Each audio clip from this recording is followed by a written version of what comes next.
Radio Raheem here with Chris Eubanks Jr. Listen, you're a middleweight. That's an impacted division. It's a tough division. Where do you place yourself or rank yourself amongst the middleweights out right now? I'm at the top. I can mix it with the best of them. I truly believe that. So now I just have to put myself in a position to show the public what I'm made of. And obviously a fight like this with Gary O'Sullivan just puts another notch on my belt to me gaining the steps to be able to share the ring with the top-rated fighters in the middleweight division. Well, this is also eliminator, right? So you're not only climbing that ladder, but you're almost close to the top, getting a title shot. We just saw Danny Jacobs and Peter Quillen 2 nights ago. Did you watch that fight? I saw it, yeah. What? Tell me. I mean, it wasn't long. It was 80 seconds. You can tell me what you thought going through it, the progression. With a fight like that, I believe that in a world championship fight, both fighters should be given every opportunity to continue. I don't believe Quillen was given.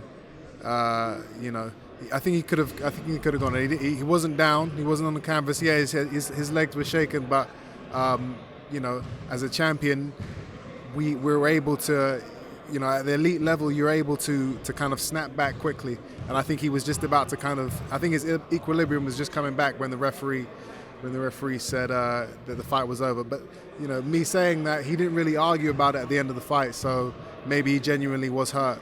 At the end of the day, it doesn't really matter who won. For me personally, I'd relish the opportunity to fight either of them.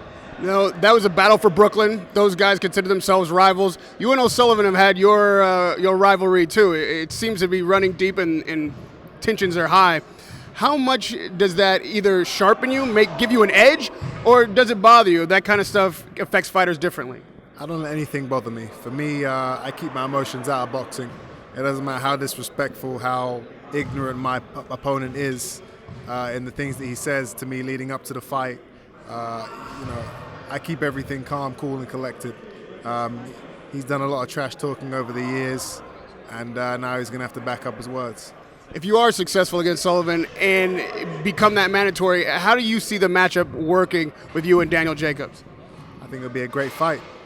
We actually have similar styles from what I've seen, but I believe the heart, the grit, and the determination that I have won't let anybody, overcome me. I'm in a mindset where, I want to go straight to the top, and I believe I can do that.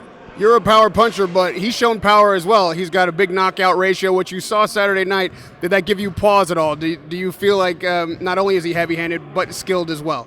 Well, I have every confidence in my punch-taking ability. I know I can take a punch. I know I have a very solid chin, just like my father did. So when I come up against these big punches, it doesn't really faze me. That's not what's going to beat me. So you can punch as hard as you want. For me, it's about technique and speed. Those are the two things that I think are the best attributes for a fighter to have. And lastly, Chris, on this side of the pond, you've got a huge fan base. You may be fighting Daniel Jacobs if you're successful, but there's 2 other middleweights out there that are at the top of the game. Obviously, we've got Canelo and we've got Triple G in that matchup. How do you see that matchup going, were it to take place? The matchup between those 2 fighters? Yeah, Canelo and Triple G. What, they're fighting? They should be fighting, according to the WBC. Okay, I didn't know that. Triple G I think he's too big he'd be too big for Alvarez. I don't even think Alvarez makes 160, does he? He wants to fight that fight at 155, but he's middleweight champion. WBC is mandating 160. Yeah, I mean, he's small for the weight, so I think it'll be a very tough fight for him, but nobody's unbeatable. I keep telling everybody. Everybody thinks that Triple G is invincible. He's not. He's easy to hit, and in my opinion, he's slow. So those 2 weaknesses can be exploited. Do you feel at this point in your career you're ready for either one of those guys? Could you beat Triple G? I believe that I'm on the path to being able to overcome Mr. Invincible, as they like to call him. And whenever I get my opportunity, I will show the world. Chris Eubanks Jr., good luck Saturday night. It's been a pleasure to talk to you. Radio Raheem with Chris Eubanks Jr.